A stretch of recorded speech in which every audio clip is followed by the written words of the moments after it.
La Suzuki y Hayabusa fue tan extrema que literalmente obligó a las marcas japonesas a limitar electrónicamente sus motos, no por seguridad, por miedo político. En 1999, Suzuki lanzó una moto de calle capaz de superar los 312 km/diagonal H reales en una época donde muchos superdeportivos todavía luchaban por llegar a 280. Y lo más absurdo es que no era una moto exótica de edición limitada, era una Suzuki, con garantía, con espejos, y capaz de cruzar un continente sin romperse, Hayabusa acelerando a fondo en autopista alemana. Mientras Honda intentaba construir la moto más refinada del mundo con la Blackbird, Suzuki hizo algo mucho más agresivo. Construyó un misil pensado específicamente para humillar a Honda. Literalmente, porque Hayabusa significa halcón peregrino, y el halcón peregrino caza Blackbirds. Eso no era marketing elegante, era una amenaza pública. Y lo peor es que funcionó. La Hayabusa no solo ganó la guerra de velocidad, la destruyó tan brutalmente que Japón tuvo que firmar un pacto secreto para detenerla. Comenta, 300 más si crees que las motos modernas jamás volverán a sentirse tan salvajes. Para entender por qué la Hayabusa existe, hay que entender el contexto industrial en el que nació. Los años 90 fueron la década en que las 4 grandes marcas japonesas, Honda, Kawasaki, Yamaha y Suzuki, libraron una guerra de marketing disfrazada de ingeniería. Y la velocidad máxima era la moneda de cambio. El motivo era más político que técnico. Japón estaba en plena expansión exportadora, y las motos de alto rendimiento eran uno de los símbolos más visibles de la capacidad tecnológica del país. Ser la marca con la moto de producción más rápida del mundo tenía un valor de imagen que se traducía directamente en ventas globales y en prestigio nacional. Por eso las cifras importaban tanto.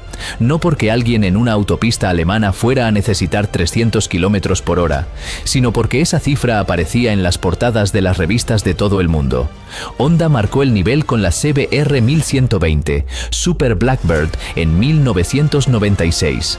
Alrededor de 287 km por hora verificados, un motor suave y refinado, aerodinámica cuidada. Era rápida, fiable y elegante. Honda pensaba que había establecido un estándar que ningún competidor podría superar sin comprometer la usabilidad o la calidad de construcción. Esa confianza era comprensible. Honda llevaba décadas dominando la tecnología de 4 cilindros en línea y nadie en el mercado tenía más recursos de ingeniería. Kawasaki respondió con la ZX-11, agresiva y angular, claramente menos refinada que la Blackbird, pero con un carácter más bruto que tenía su propio mercado. Y Suzuki observaba, eso es lo importante. Suzuki llegó tarde a esa guerra por una razón específica. Porque sus ingenieros entendieron antes que los demás que simplemente añadir cilindrada o ajustar la distribución para ganar potencia no iba a ser suficiente para dar un salto real. A velocidades superiores a 280 km por hora, la resistencia aerodinámica crece de forma exponencial. La física es brutal en ese rango. Duplicar la velocidad requiere multiplicar la potencia por 8, no por 2. Eso significa que pasar de 287 a 300 km por hora no requería un poco más de motor. Requería resolver el problema del aire de una forma fundamentalmente diferente. Esa es la conclusión a la que llegó el equipo de ingeniería de Suzuki a mediados de los 90, y es lo que convirtió a la Hayabusa en un proyecto radicalmente distinto a todos los que la precedieron. Antes de diseñar el motor, antes de dimensionar el chasis, antes de elegir la geometría de suspensión, Suzuki construyó modelos aerodinámicos.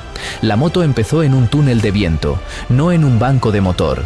Los ingenieros de Suzuki trabajaron con pilotos reales encima de la moto durante las pruebas aerodinámicas, porque descubrieron que la posición del cuerpo humano a 300 km por hora afecta el flujo de aire de una forma que ningún maniquí puede reproducir con precisión. La postura natural de un piloto a esas velocidades, encorvado sobre el depósito con los hombros bajos y la cabeza casi apoyada en el parabrisas, crea zonas de turbulencia muy específicas alrededor de las orejas, los hombros y la parte baja de la espalda. Cada una de esas zonas consume potencia y genera inestabilidad. Por eso el tanque de la Hayabusa obligaba al piloto a meter las rodillas hacia adentro. Mientras las superbikes de la época competían para parecer más afiladas y agresivas visualmente, Suzuki había llegado a la conclusión opuesta. La forma que menos resistencia ofrece al aire no es la más puntiaguda, sino la que gestiona mejor el flujo laminar a lo largo de toda la superficie. Una gota de agua es el ejemplo clásico. La Hayabusa era, esencialmente, una gota gigante diseñada para viajar a 300 km por hora con un ser humano encima.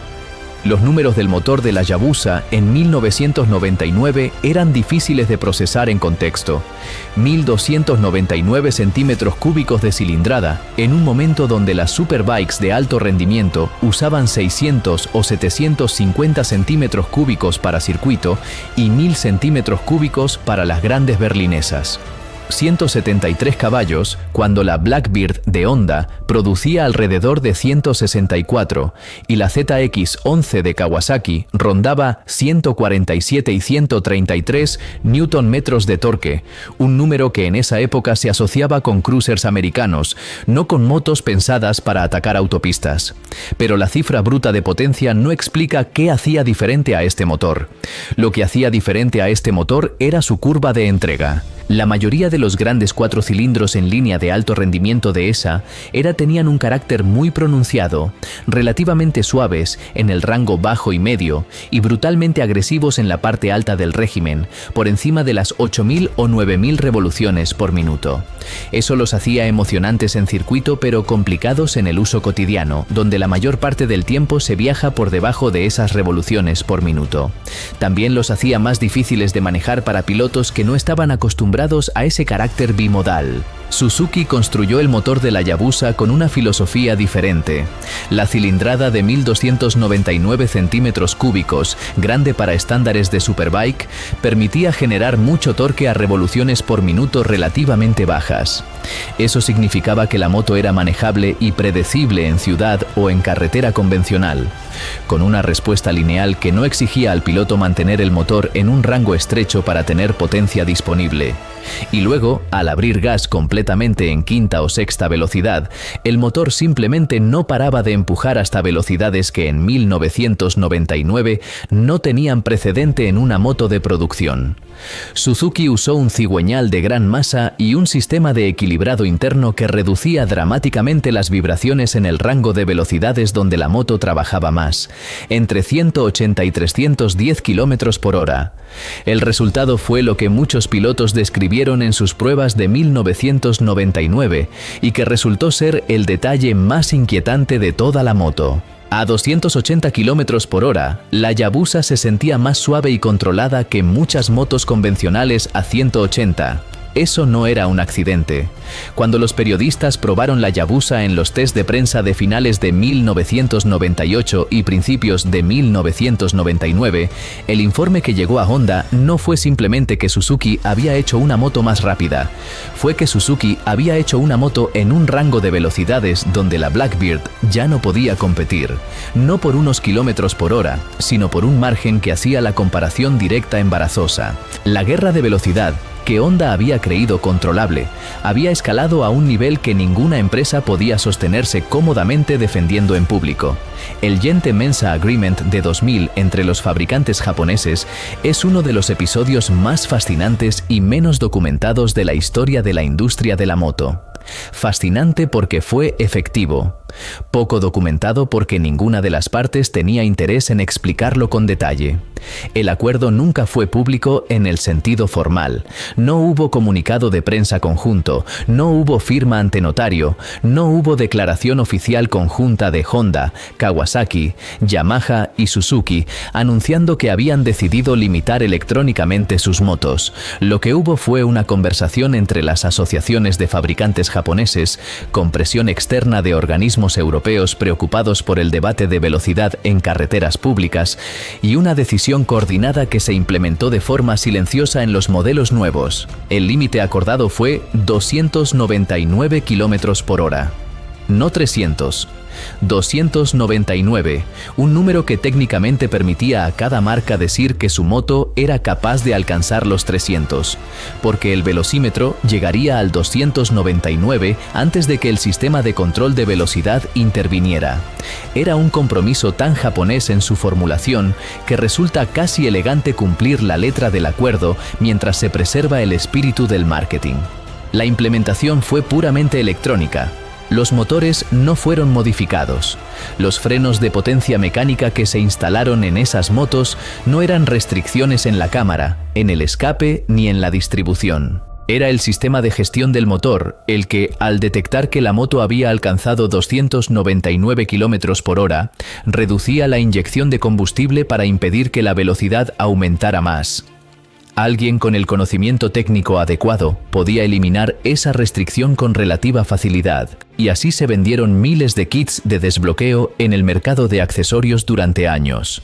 La historia de Kawasaki, en este contexto, es particularmente ilustrativa de hasta dónde había llegado la escalada.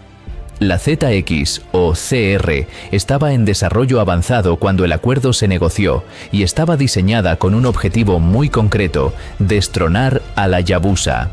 El proyecto incluía un chasis monocoque de aluminio, una concepción estructural que las superbikes convencionales no usaban porque era cara y difícil de fabricar, pero que ofrecía una rigidez y un reparto de masas superiores. La toma de aire RAM era colosal, diseñada para maximizar la presión dinámica a alta velocidad. Las previsiones internas de Kawasaki apuntaban a una velocidad máxima real que superaría los 320 km por hora sin restricción electrónica, cuando la ZX-12R salió al mercado en 2000.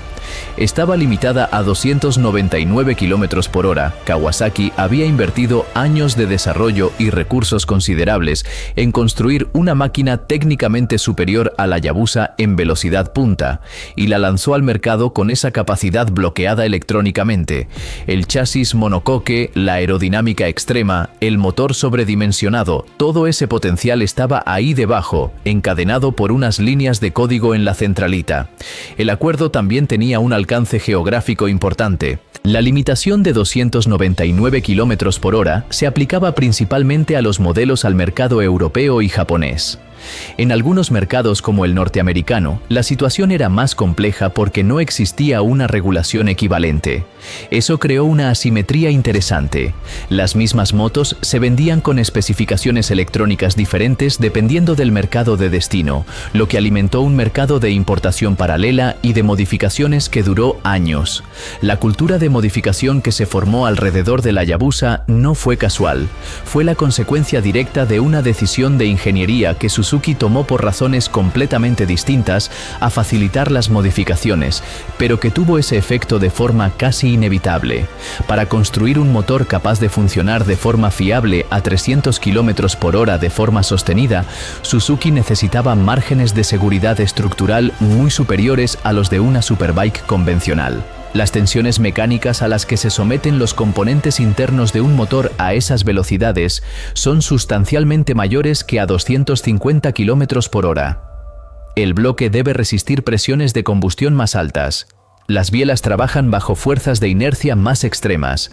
El cigüeñal transmite cargas de torsión durante periodos más prolongados. La refrigeración tiene que disipar más calor.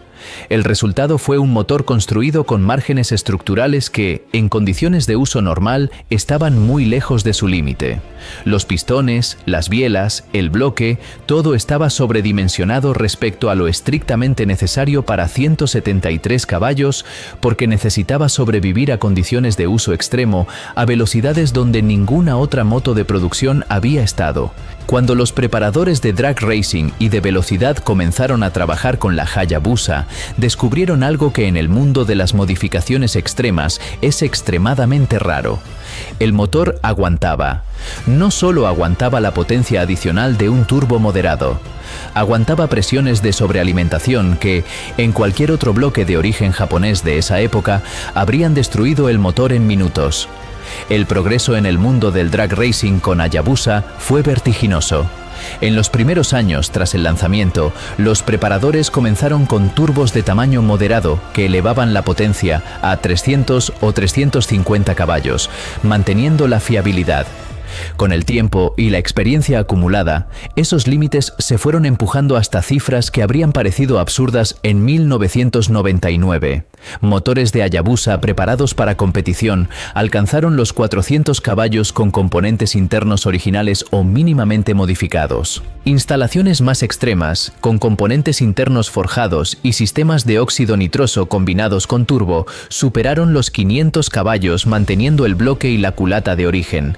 La consecuencia fue que el motor de la Hayabusa salió de su contexto natural y empezó a aparecer en vehículos completamente diferentes. La relación potencia-peso de un motor de Hayabusa preparado, comparada con su coste de adquisición en el mercado de segunda mano, era difícil de igualar con cualquier alternativa. Bogie es de competición, autos kit ligeros, streamlines de récord de velocidad. El motor encontró aplicaciones que Suzuki nunca contempló. Radical Sports Cars, fabricante británico de autos ligeros de competición, utilizó motores basados en el Hayabusa durante años en algunos de sus modelos porque ofrecían la combinación de potencia, peso reducido y durabilidad que necesitaban a un coste que ningún motor de automoción podía igualar. Hay un elemento cultural en esto que va más allá de la mecánica. La Hayabusa creó una comunidad global de modificadores que compartía conocimiento de una forma que en la era pre-internet todavía era inusual. Los foros especializados acumularon décadas de experiencia colectiva sobre qué modificaciones funcionaban, qué límites eran reales y cuáles eran mitos, y cómo configurar la moto para usos completamente diferentes. Esa comunidad convirtió a la Hayabusa en algo más que un modelo de producción. La convirtió en una plataforma. Yoshi Yoshihira, el diseñador principal de la Hayabusa, enfrentó una situación inusual durante el proceso de desarrollo. Tenía que presentar internamente una moto cuya apariencia contradecía todos los cánones estéticos del motociclismo deportivo de la época y justificarla no con argumentos de gusto, sino con datos de túnel de viento. El motociclismo de los 90 tenía una estética muy definida para las motos de alto rendimiento. Líneas angulares, carenados que parecían recortados, una sensación visual de agresividad que comunicaba velocidad sin necesidad de moverla. Las mejores superbikes de esa era, la Honda CB R900 RR Fireblade, la Ducati 916, la Yamaha R1 de primera generación, eran objetos que parecían rápidos cuando estaban paradas. La forma seguía una narrativa visual de deportividad que el mercado había aprendido a reconocer y a valorar. La Hayabusa no encajaba en ninguna de esas categorías. Era ancha, era redonda. El frontal era grande comparado con el de una superbike convencional. La silueta general tenía una organicidad que se parecía más a un animal acuático que a una máquina de competición. Cuando los primeros bocetos circularon internamente en Suzuki, la resistencia fue real. Yoshihira defendió cada decisión con la misma justificación. Los datos del túnel de viento. El frontal grande existía porque necesitaban una superficie de entrada de aire suficiente para la toma RAM y porque la forma redondeada gestionaba el flujo laminar de forma más eficiente que un perfil más estrecho y agresivo. La silueta general reducía la resistencia aerodinámica al mínimo en el rango de velocidades crítico. El parabrisas grande y muy inclinado no era estéticamente convencional, pero creaba una burbuja de aire de baja presión que protegía al piloto de la carga aerodinámica directa a más de 250 km por hora. El concepto de envolver al piloto dentro del flujo aerodinámico, en lugar de exponerlo a él, era genuinamente novedoso en una moto de producción.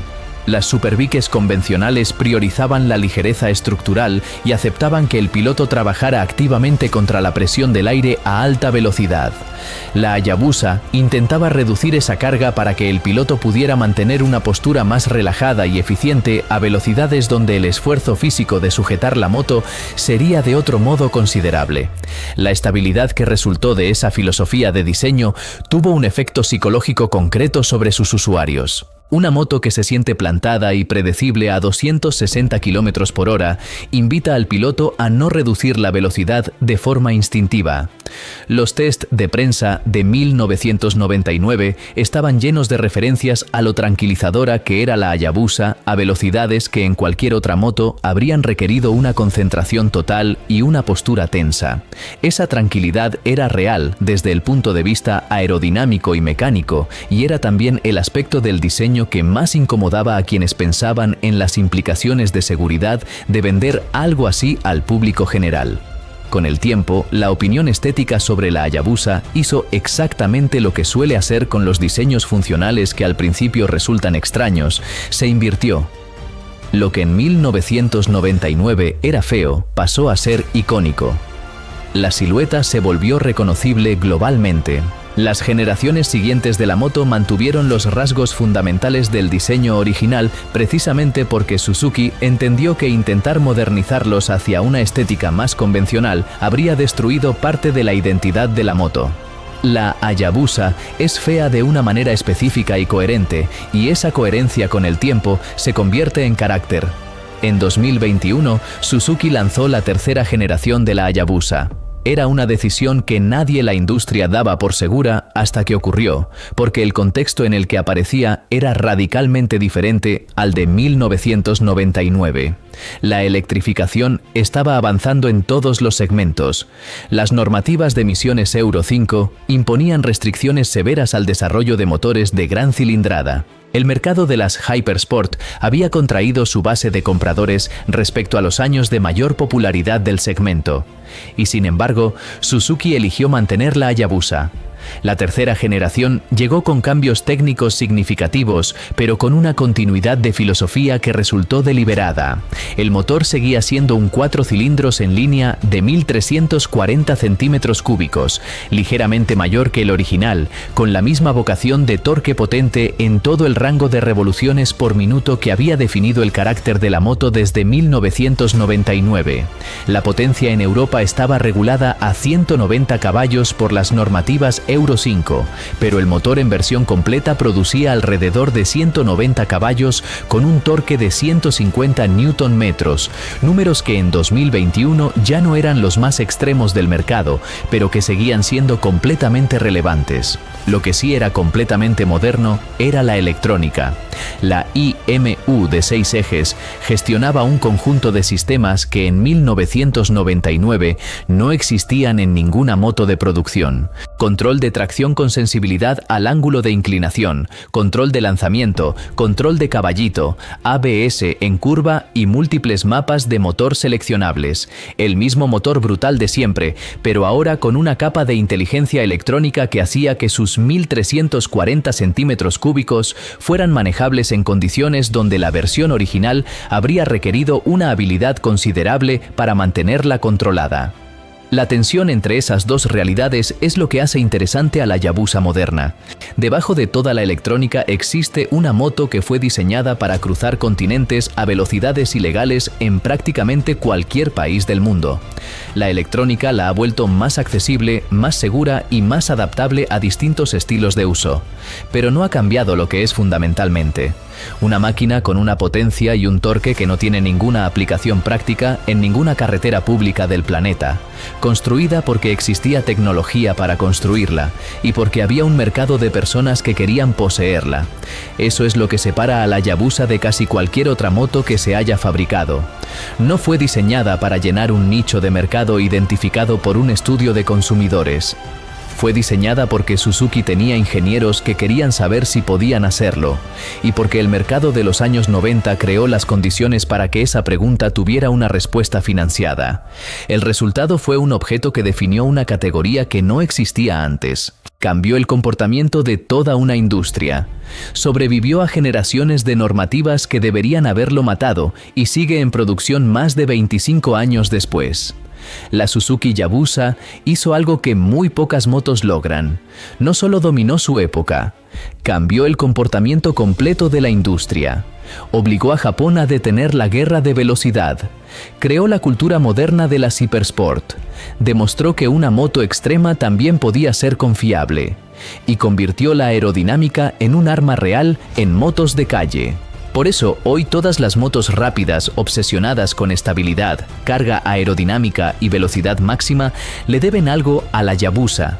Incluso las motos modernas con alas gigantes existen porque fabricantes como Suzuki demostraron que el aire podía ser más importante que la potencia bruta. Y quizá eso es lo que separa al fan promedio del que realmente entiende esta moto. Muchos creen que la Hayabusa fue famosa porque era rápida. No. Fue famosa porque cambió las reglas, y esas son las máquinas que terminan convirtiéndose en leyendas. Ahora dime algo, si Suzuki lanzara mañana una Hayabusa completamente liberada, sin límite electrónico, ¿crees que todavía podría asustar a Ducati, BMW y Kawasaki?